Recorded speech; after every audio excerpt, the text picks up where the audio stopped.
Proiektu hau, Denon Eskola proiektua, integrazioari bideratutako proiektu bat da. SOS arrazakeria sortzen eta Iruñerriko eskola ezberdinekin abiatu duguna. Gure helburua Iruñerriko gizartea eta Iruñerriko auzo guztietan dagoen soziologia D-ereduko eskoletara ekartzea da. Eta ikusten dugulako gaur egun D-ereduko eskoletan ez dagoela Iruñerrian aurkitzen dugun dibertsitate guztia.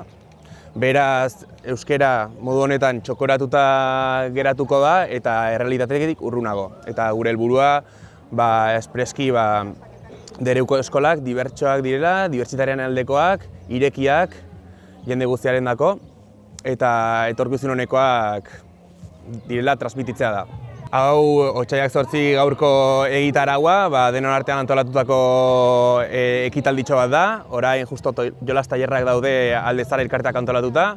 Gero Arituk lunch bat antolatu du eta kontzertuak egongo dira, emanaldiak, Teatro Dix, Baobab, Kimbombo eta Broken Brothersen eskutik. Beraz, etorri nahi duenarentzat ongi etorria izango da eta baita ere ikasturte honetan beste gauza asko egingo ditugu gure leloa auzo guztietan zabaldu ahal izateko eta gure helburu hauek bete ahal izateko.